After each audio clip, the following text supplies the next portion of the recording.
Hey everybody, welcome to the Crohn's Fitness Food Podcast. I'm your host, Stephanie Gish, Crohn's warrior and IgA nephropathy warrior, and I'm dedicated to sharing the stories of those with IBD. Thank you so much for joining me today. Now let's get to it.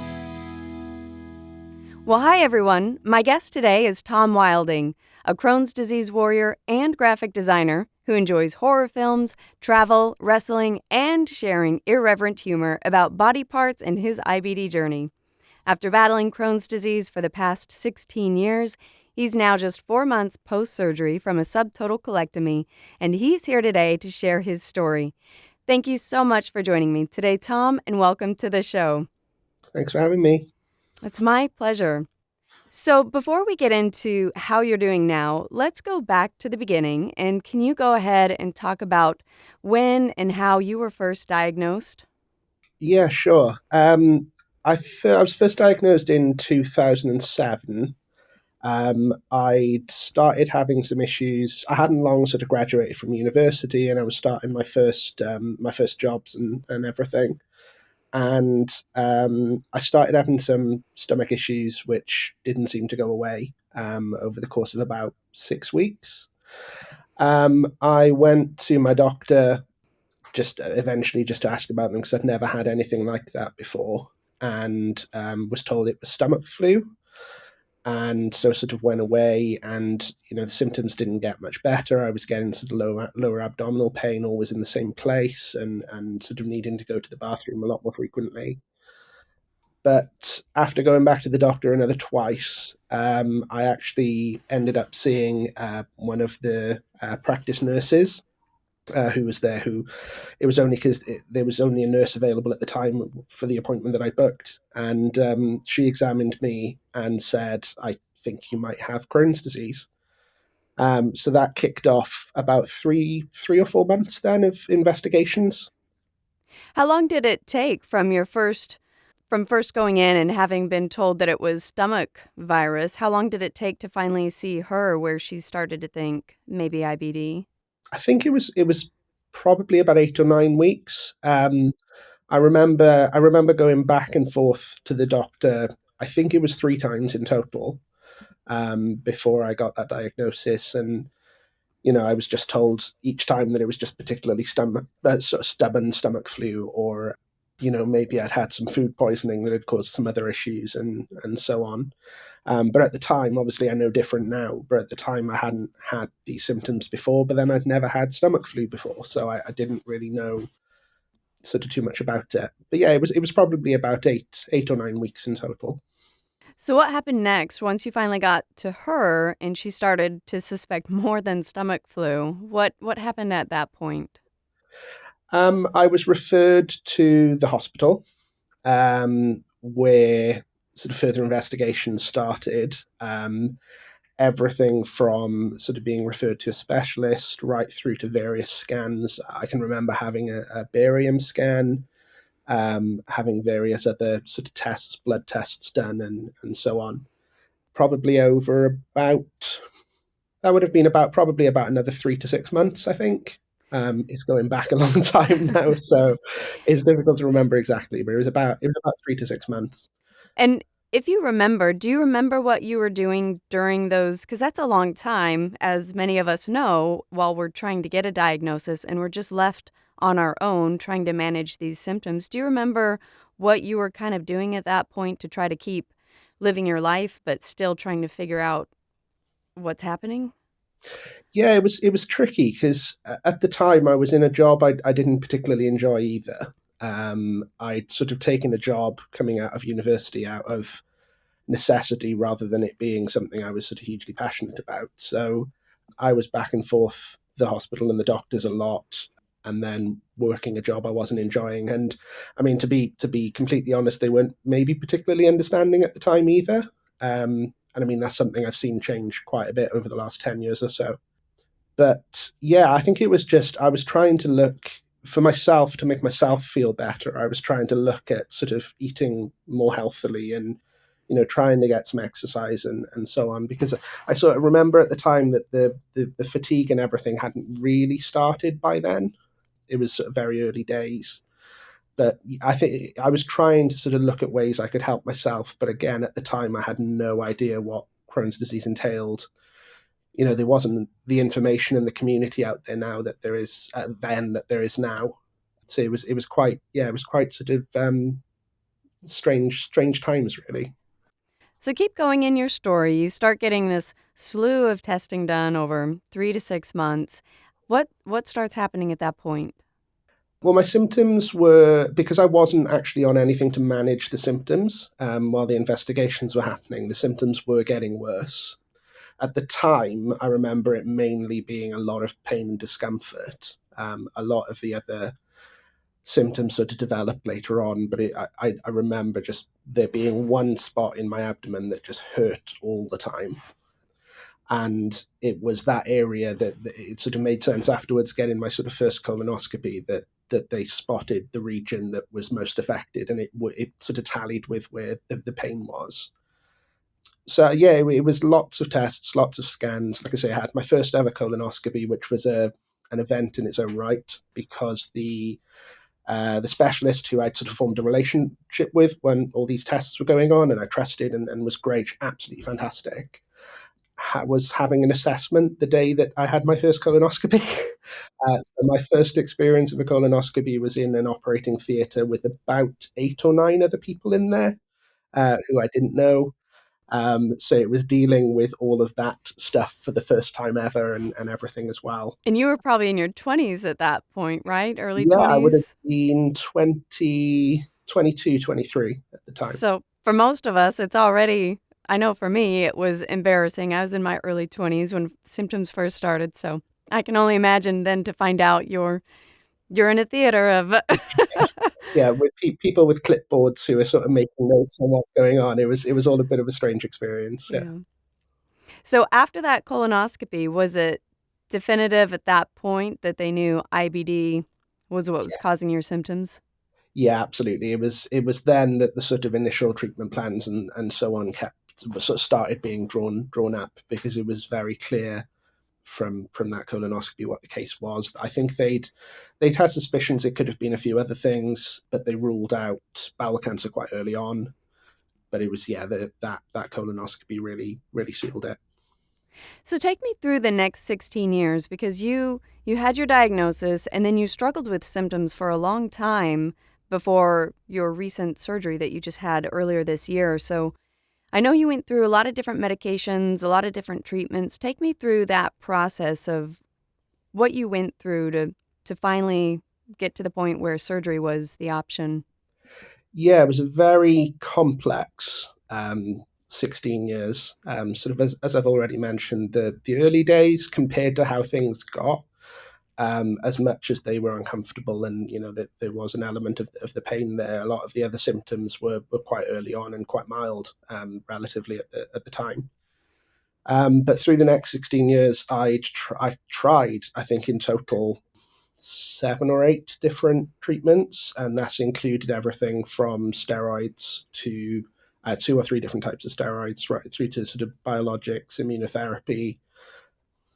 Yeah, there's been a lot. What complicated things is that fairly early on, I discovered that a particular type of steroid that's prescribed here has really bad side effects on my mental health. So, living in London at the time, I'd had a flare up that was quite severe, ended up prescribed prednisolone steroids, which I found then in the sort of 2 or 3 weeks that I was on them immediately had a really negative effect on my mental health. So what's, I think, complicated things since then is that that's not been a treatment option since. So my understanding is from speaking to other people is that that's often a go-to treatment for Crohn's and colitis flares. And as of about the last 10 years, that's not been something that I've been able to take. What was your support system like at that time? Did you have family or friends that you felt you could talk to about some of these things, especially with symptoms that were putting you in a mentally tough time? Yeah, I mean, earlier on was more difficult, because I think for the first few years I didn't really understand what was going on. So sort of talking to other people about it and expecting them to understand it was seemed really difficult. So for the first 3 or 4 years, it was quite a sort of solo journey, really. Where I've been lucky sort of since that is that, I mean, something I've always been very, very keen to do since a few sort of early bad experiences is just be very upfront about the condition with anyone who either should know or asks about it. So everyone from employers right through to sort of friends, family. I mean, I've been with my partner now for 8 years, and she sort of knows all the ins and outs of it. But yeah, I think that I've been very lucky as well compared to a lot of people in that the medical support element around me has always been very, very positive. There has been some times where it's been less so. I mean, I waited nearly 2 years from being told I needed the surgery I've had to actually having the surgery. But in the main, the treatment I've had, the support I've had from medical professionals has been brilliant. And I think talking to other people, I've been quite lucky in that regard. You mentioned sharing your IBD with your employer. Talk to me a little bit about what compelled you to want to do that, how that was received, how those conversations went. If someone out there is thinking maybe they haven't shared it with their employer, but they're thinking maybe they should. Yeah, I mean, I'm of the opinion from my experience that you should always share it. I've had some experiences with jobs where uh, I think a combination of them not fully understanding the condition and it sometimes being looked at as just a sort of tummy ache situation and it not being seen as particularly serious has caused issues then if I have needed hospital appointments during work time or if I've taken any sick leave. And a few jobs early on in particular was what drove me to then make sure that I'm always fully open about it and I make sure that it sort of employers have as much information as I can give them about it, to the point that my current job, before I went off work for a while to have my surgery, I actually put together a sort of illustrated almost like a graphic novel cartoon thing explaining what it was that I was having and what the situation would be afterwards, and talking about that in front of everybody in the office. Just because a there's always a case in every workplace, I think, that when someone's not there for a while, people start speculating on why that is. And also, I knew that there would be some lifestyle changes I'd have to make when I came back. That just giving people prior warning of that just saved a lot of time and effort in the long run. I think there's definitely I absolutely recommend it. I think there's a way of doing it, and it's sort of, I guess, keeping in mind that as much as you need a lot of flexibility with your employer, they're looking at it from a business perspective as well as a sort of holistic and support perspective. So they are going to have one eye on you as an employee and as someone who's being productive and constructive within the workplace. So I think thinking about how you talk about it is important, but I think just making sure that they're fully aware of how your day to day life may be different with the condition and what flexibility you might need around it is really important, and it goes a long way. And I'm guessing your employers have received that information very well. It sounds like they've been supportive. Definitely. And I think overall in the last, going back as much as maybe the last 10 years, I've seen a big change in how not just IBD is treated in the workplace, but a lot of other chronic conditions as well. There seems to be a much broader understanding of it and how a chronic illness affects a person day to day. There's definitely seems to be a lot more awareness there, at least in my experience. And in the main, there's that flexibility and that the additional considerations have almost come with that. And I've certainly found it in my last sort of 2 or 3 jobs within the last 10 years. I found it much, much easier than I did at the start of the journey. That's great to hear. So, talk to me a little bit about fitness and food because you mentioned that early on, before you were able to start on any treatments, you kind of looked to diet and fitness to try to get healthier and see if that had any impact on what was happening. Over the years, as treatments were failing you through IBD, did you start leaning back on diet and fitness? And did you have any observations throughout that journey of what worked and what didn't work, or anything like trigger foods? Yeah, trigger foods were a huge thing, and unfortunately, I think is the nature with IBD is that you only find out about the really bad ones by actually eating them and then having having the fallout afterwards. And I know for me, I mean, I laugh about it now, but when I think back to how ill it made me at the time, I don't drink milkshakes anymore because going back probably about 10 years ago now, went with some friends for a milkshake. Fantastic, really enjoyed it, and then spent the next week and a half in bed, really unwell. And it really triggered my Crohn symptoms. And I've seen since things like having a large amount of dairy, spicy foods, and for me in particular, fatty pastry. So things like flaky or buttery pastry are a real trigger. Which yeah is sort of when you then decide you really enjoy baking and everything makes things quite challenging. But in terms of overall sort of nutrition and fitness, it's something I've always found really, really difficult because what I've tended to find is that what I was very guilty of is that as fatigue was getting worse and my energy levels were really struggling, if I was in a flare or just generally sort of within the last 5 years in particular, I'd eat more to compensate for an energy drop, which then, because I wasn't active with that, because I was struggling with symptoms, it just meant weight gain constantly. And I thought it was sort of a really good shortcut for just bypassing the fatigue and so on. But I'd noticed sort of every 6 months or so that I'd put on quite a lot of weight. But then conversely, when I did get things right and I was sort of focused on fitness and nutrition, there was a time back in 2014 where I'd arranged to go traveling for, at the time, what was going to be about 6 months. And in the run up to that, in the year run up to that, I learned to scuba dive, and I was very determined to lose weight and sort of improve my fitness so I'd just be able to make the most of everything when I was traveling. So within the space of 11 months, I'd lost nearly 70 kilos, I think, which was a huge amount to lose. And it all came from healthy eating and just making sure I was getting daily sort of regimented exercise and staying really disciplined on it. And that carried through when I went traveling then. And it just made sure that my symptoms were quite stable while I was away.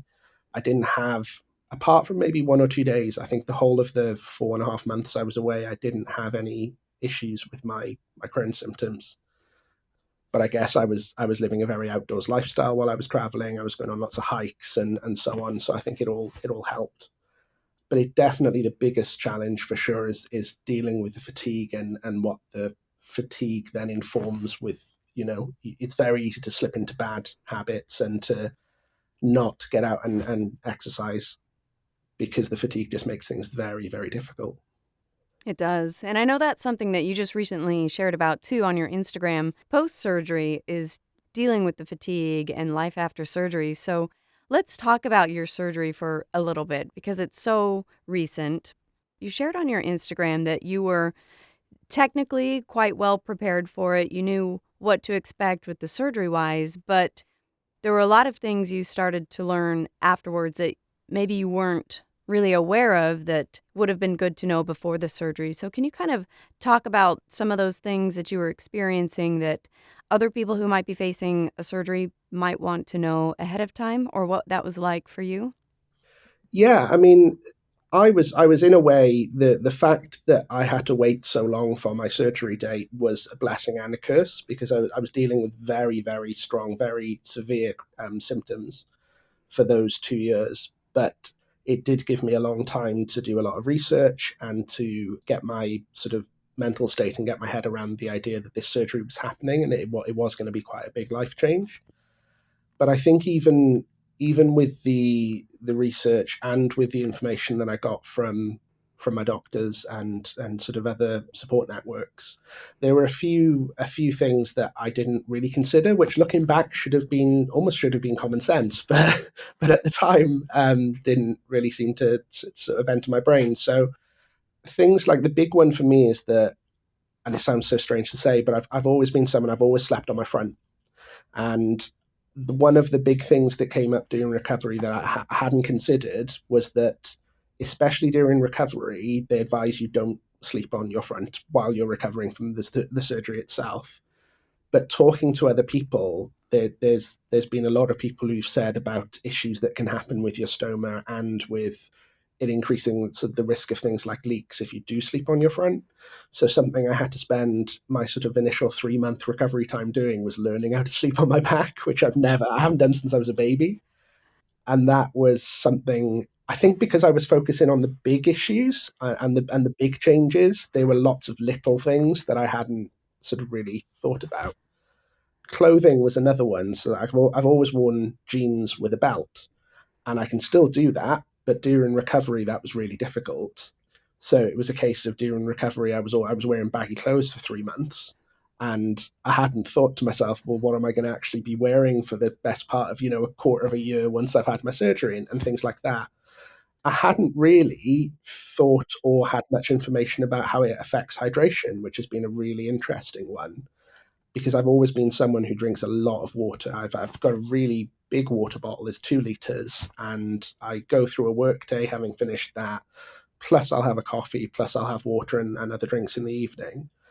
And now it has to be managed a lot more. I have to keep an eye out for being dehydrated just because of the fact that water is no longer being absorbed through by my large intestine.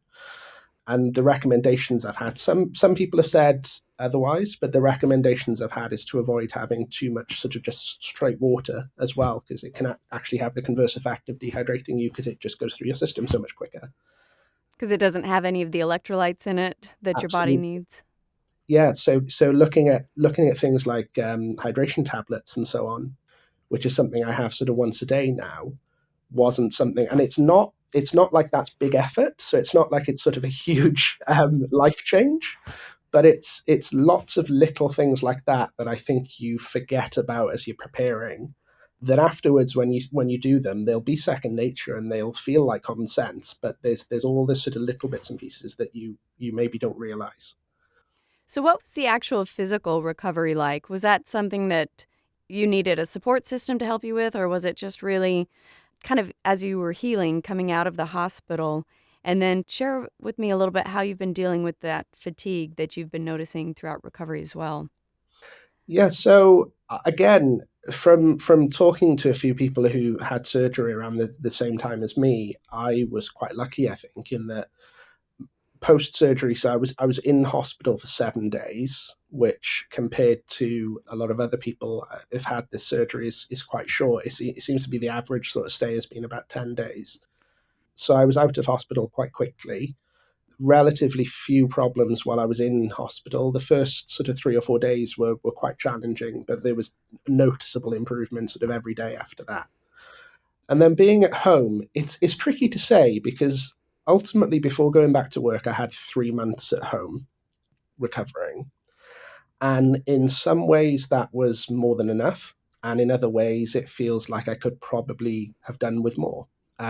So from a physical standpoint, I mean, they had me up and around and sort of switching chairs and so on in hospital the day after surgery. So actually physically being up and around was very quick. And with a few adjustments at home, I kept that going as much as I could. So I bought myself a walking pole or a walking staff. We have a dog, so sort of if we're ever out with her and it's on uneven ground, I still take that with me now, just as additional support for my core, and sort of ensuring that I was wearing my stoma support belt when I was going around, because the thing I did notice that was a very, very strange feeling is I had open surgery for my subtotal colectomy, and that obviously involved going through my stomach muscles.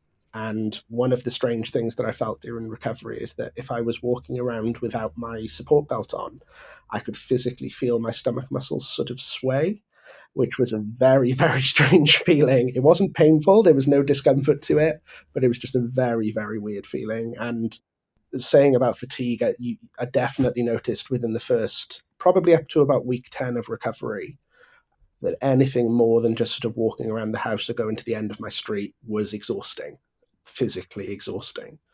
And it tailored off after that, and it's got a lot more, a lot better within the last sort of 3 months as well. But I think mentally, because of the support network I had, so I had a few friends checking in very regularly, which was great. My partner was here every day. She worked from home for a couple of weeks rather than sort of commuting into the office. So I always had somebody here. we'd made some changes to the house before my surgery. So we had a new bathroom fitted, for example. So we'd had access to a shower because we only had a bath previously. So there were changes that we made in advance that just made things easier. And mentally, recovery was great. I can pretty much hand on heart say that in that initial recovery period, in that initial 12 weeks, I can't really say I had a sort of what we call a wobbly day where I just felt sort of emotional about it all. I've always tried to look at it quite matter of fact and just accept that it there's something that had happened. I can't change it. I can't fight against it. So I was very one of the things I wanted to do quite early on in the recovery was get that acceptance through. And mentally, I can honestly say it's been really, really positive, but a very tiring 12 weeks for sure. And you've gone back to work now too, is that correct? So tell me a little bit about how you're now getting back to work, still having a little bit of fatigue and trying to find that new normal. Yeah, so as I sort of touched on earlier, I was as clear as I could possibly be with my employers before surgery as to sort of what I'd been told the average recovery time was. And it ended up being a little longer than I expected. I was sort of told it'd be about 10 weeks, and I ended up going back to work after 12. But I had catch ups with them before I started back to put in place a phased return. So what that meant was initially I think for the first 3 weeks, I was working just in the mornings. So I was working until 12:30 every day, and on two of those days, physically going into the office as well, which I'd wanted to do because it gave me an excuse to be up and about and make sure that I was getting that physical recovery in as well. And as that's developed, I'm now in a situation where I work from home full days. That's 3 days a week. And then 2 days of the week, I go into the office, but I still only work those half days just because that fatigue is still an issue. I'm still physically recovering. And the commute I have, while it's not a very long commute, it is fairly physical in terms of sort of how I get to the office. There's a lot of walking involved. I'm carrying a sort of fairly heavy bag and so on. So it's quite physically challenging still whilst I'm recovering. But yeah, sort of I wanted to make sure that I wasn't going to be in a situation where I was telling them I was ready and then cause issues when it was clear that I wasn't. So I made sure that I did take that extra time before going back, and I've stuck to or tried to stick to the phased return conditions as much as I possibly can, just because otherwise I think I'm just opening myself to problems down the line. Sounds like a great plan and really great insight. Thank you for sharing that. So, talk to me a little bit about physically how you're feeling. You had symptoms for so long. Has the surgery helped you to start feeling better and finally get to a place where are you in remission or have the symptoms at least gone away? And aside from the healing aspect, are you feeling well? Yeah, I mean, I was talking to some friends last week about, you know, one of them asked, "Do you still have IBD?" And it's something I actually had to look up myself because, again, I think one of the things from before surgery is that there's a lot of maybe some misconceptions with people that the surgery is a cure. And at least with this type of surgery, where part of my large intestine is still present, that large intestine still has IBD. It still is affected by Crohn's disease. So I do, for all intents and purposes, still have Crohn's. But the one thing I told them, and it was a real, I mean, I nearly cried, to be honest, just with the relief of it, because when I woke up from my anesthetic, I didn't know before the surgery whether I'd be having keyhole or be fully have sort of full open surgery. And I came around from the anesthetic, and the nurses sort of roused me a little and said, "You're okay. You had the full surgery. Just take it easy. Just rest for a minute." So my brain suddenly went to, "Oh, I've had open surgery. This is, it's going to be really painful," and so on. And then I realized that not only was the surgery site itself not painful, but I couldn't feel any of my Crohn's symptoms anymore. And after having that low level, sometimes very high level, but mainly low level sort of throb in my abdomen for 16 years, it was the strangest feeling. And the relief was unbelievable. And I knew that the surgery would make a big difference, but it was then that I sort of realized exactly how much of a difference it had made. I honestly, at that moment, I didn't care about anything else. It was, they could have, they could have done all sorts of surgery to me, and the fact that that pain wasn't there anymore was the thing that just cut through it all. It was great. What a great feeling. So, I want to talk a little bit about your advocacy and sharing your story. You just started your Instagram page in March, I believe, a couple months before your surgery. What compelled you to finally jump online in a public way and share your story and share your journey? I think partly it was because of what I've already mentioned, that I realized coming up to my surgery that there was a lot that I still didn't know. And I thought to myself, well, if I've had all of this time to prepare for this surgery and there's still things I don't know, how are people dealing with it who are having this as an emergency or with sort of very little notice? And that was quite a big driving factor. But I think initially, because at the time of setting up the account, I didn't actually know that there was the level of community that there is on us, particularly on Instagram, with sort of IBD sufferers and people who've had ileostomies and so on, and similar surgeries to myself. So a lot of why I started setting the page up was to inform sort of friends, family, people I worked with about what was going on, and almost keep a visual diary of it. Partly because I didn't want to have to explain everything to each person individually, and it was a time saving exercise. But I think as time went on and I started seeing a lot of the people that were following the account were people who were going through something similar, that's when I started being really keen on just sharing the little bits and pieces I'd been through. Because I think something that I've realized just within the last few weeks is that there a lot of the people who've had the surgery, whose condition has resulted in having a similar surgery to mine, are people that were very ill in a very short amount of time. And I think for a lot of them, they haven't had the time I've had to get used to a lot of stuff, to find out a lot of information, to be told a lot about the condition from medical sort of personnel and so on. I've had 16 years of learning about it by going through it, and a lot of people. I've spoken to lots of people who have had a diagnosis followed by short treatment, followed by surgery within as little as 6 weeks. And I just think with the volume of information that I've got over the last 16 years, for someone to try and understand and go through all that and sort of inform themselves on that, whilst all of that horrible stuff is going on around them, would be so difficult. So I think trying to put the information out there as well that's hopefully accessible and is from someone who's not just sort of talking at you. There's someone who's experienced the things that you are going through as well.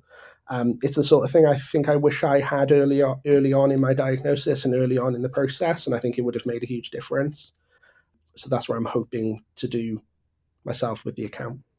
I think it's wonderful, and something that I've heard early on is that I've heard people say they want more male role models to be able to share an IBD experience. And so I think it's absolutely fantastic that you are out there, you're a male role model sharing your story, because there's a lot of women that I think tend to open up more about it, but men are suffering with this just as much, and they need to see how other men are going through the same thing. So thank you for sharing. I really do think that it's so important for as many voices as we can to get into the community and share our experiences.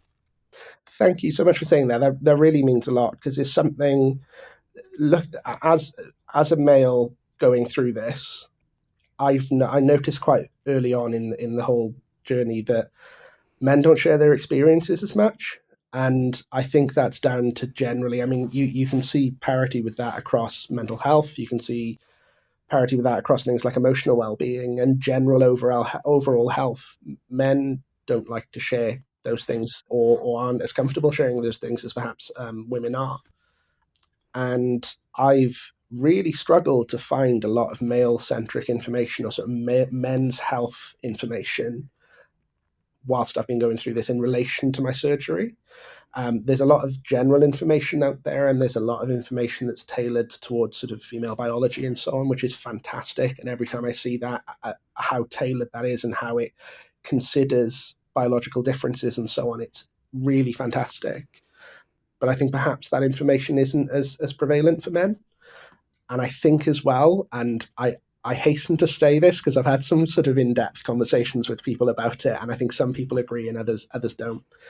But in my experience of seeing other men share their journey, a lot of the men who share it based around fitness exclusively, which is incredible to see. And some of the people I follow are so inspirational, where they've gone from being more ill than they've ever been in their lives to within 2 years just being physically fantastically fit and healthy and just really incredible.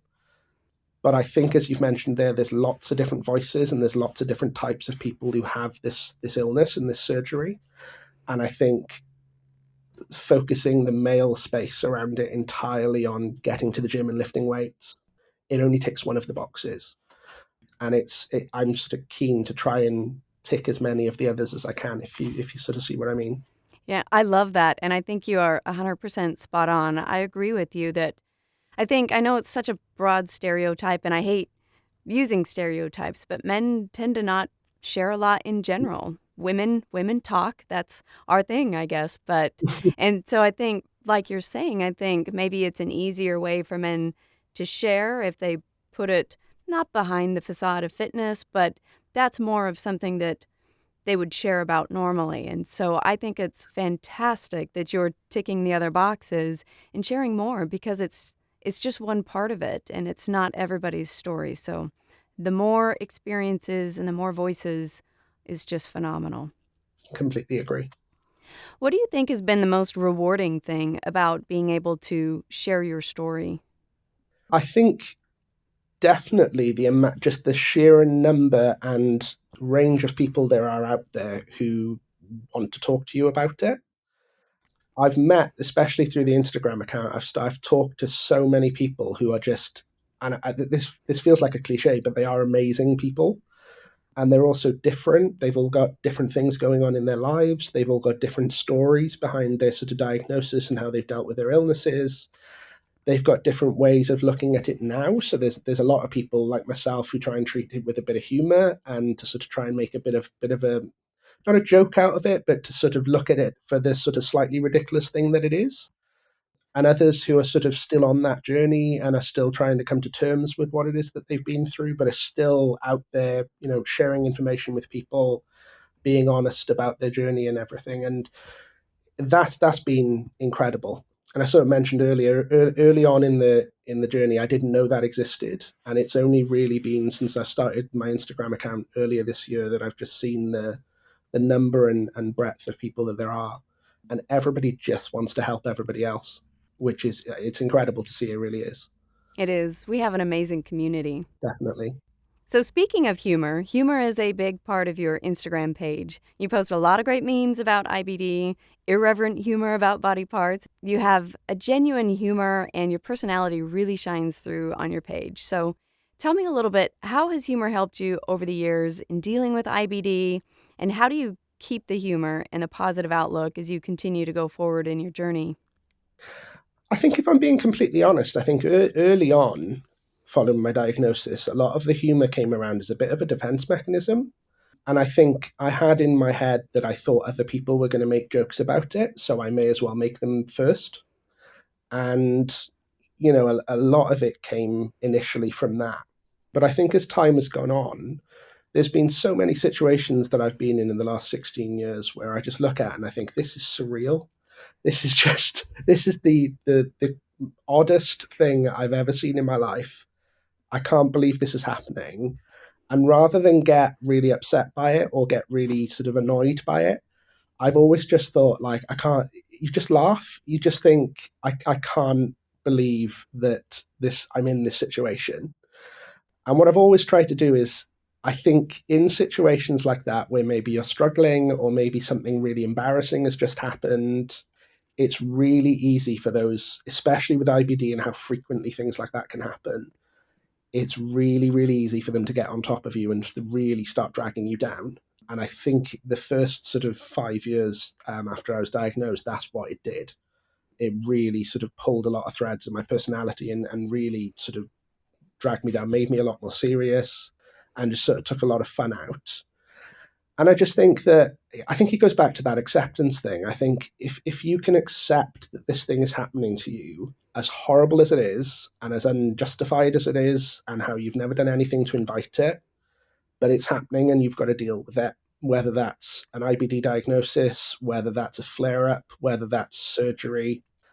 I think if you can get to a point where you just understand that it's happening and you want to push past it and you want to work past it in a positive way, I think that's where you can get the humor from.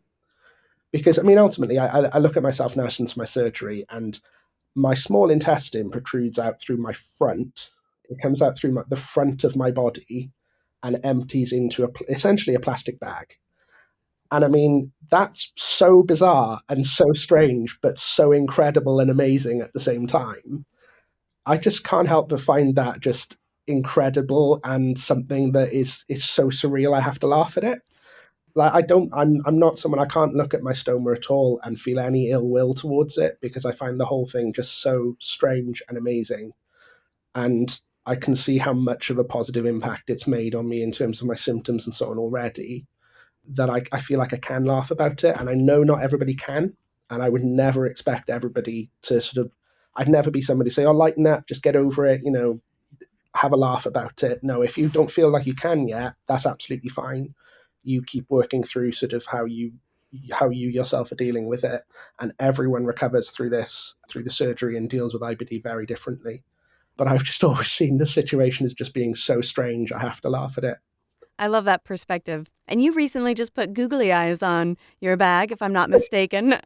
I did. I was amazed that no one's done it before, but in a slight sort of splurge on Amazon, I've bought 500 adhesive googly eyes, and I've just sort of taken to attaching them to my bag randomly, so that if I ever need to sort of get my bag out in public or at work or anything, there's just two googly eyes looking out of it.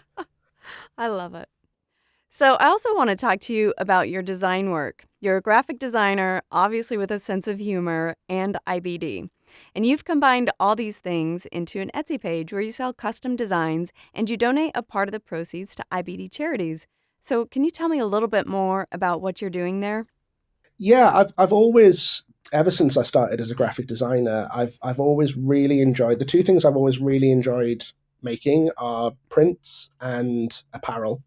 So whether that's band merch, whether it's apparel for within a workplace or anything like that, or just doing my own designs, I've always really, really enjoyed it. And I was having conversations with a few people over the last few months about fundraising and what we could do for it. And a lot of the things we were talking about were sort of doing various sort of physical challenges. I know going back a few years, I did a London to Brighton charity bike ride, which I think was about 80 kilometers, 90 kilometers. And it was fantastic and I absolutely loved it. But at this point in my recovery, there's absolutely no way I could do that again. So it was just looking at ways that I could do something that I enjoy that would also look to raise some money for IBD charities and help them sort of carry on their work and sort of look towards different support elements in particular. The work for treatments and the work for cures goes on, but something I'm very, very keen on is the idea that I think anyone who is diagnosed and anyone who's in the recovery from surgery related to IBD, I think the support they should automatically be support networks for them put in place, whether that's through Crohn's charities or whether there's other organisations that can do it. I think it's so, so important. And if I can sort of help contribute towards funding for that in any way, I'd love to. I love that. And if people want to find you on Etsy, do they just search for your name or how can they find your page and your designs? Yeah, if they search for my name on Etsy, I have some designs up already that are ready for sale. I am working on I guess you could call it a label, or some initial designs at the minute for something I'm calling the No Colon Club for people who've had ileostomies and other similar surgeries, as well as their supporters. There will be a supporter version as well. And I'm looking to get a t-shirt and a hooded hooded top ready for winter as well. And what I'm going to do with those is that all of the proceeds from them, once the costs are taken up, the entire proceeds will be going to IBD charities. And hopefully before the end of the year, we can have a decent sized donation to a charity. That's wonderful. I'll put the link in the show notes. It's kind of I have the link to your Etsy page. It's a little bit of a long link, but I know it's also on your Instagram page too. So if people search Tom Wilding Designs, I'm sure it'll pop up on Etsy, and then I'll have it in the show notes as well. Brilliant. As we get ready to wrap up, what's the final biggest message or piece of advice that you would like to share with listeners about IBD, or maybe someone who knows somebody with IBD? I think if you're going through IBD yourself, truly the best advice I can give you is just keep going.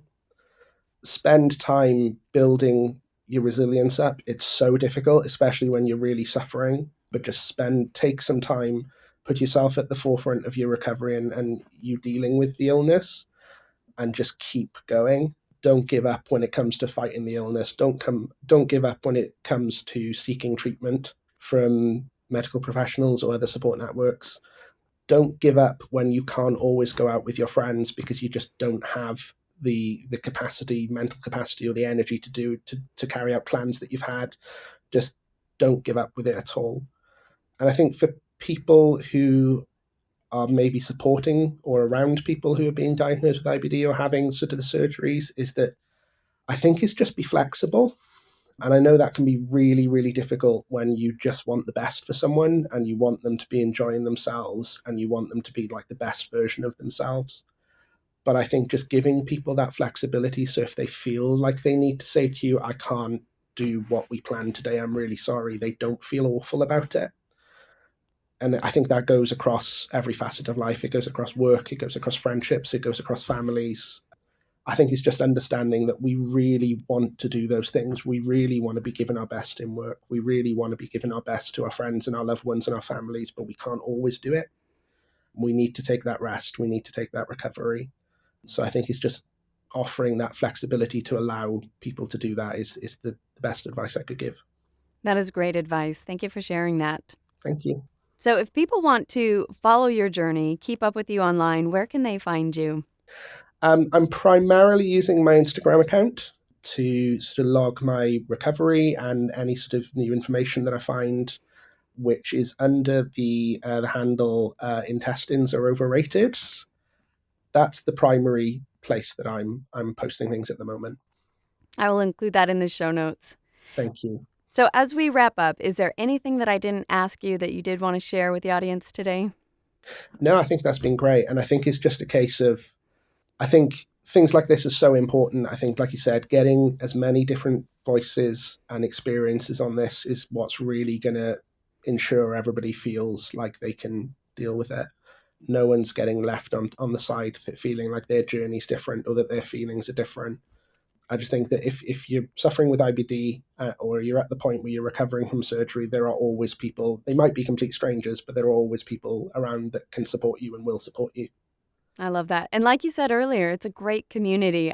Everyone I've met has been so open and welcoming and friendly that if you're going to be in a community, the IBD community is the best one. Absolutely. Yeah, completely agree. May not be the best disease, but it's the best community. Well, thank you again, Tom. It has been such a pleasure talking with you today. Thank you for having me, Stephanie. It's been great. Thank you for listening. If you love these interviews and want to support the podcast, visit my website at crohnsfitnessfood.com, where you can browse my featured products page to shop the companies I love and support. Make a donation using the Buy Me a Coffee link to send a little love, or grab a copy of my book and IBD story, Crohn's Fitness Food and My Rocky Road to Health. If you have an IBD story that you want to share, send me an email at story@crohnsfitnessfood.com. And always remember, be strong, be grateful, and keep going.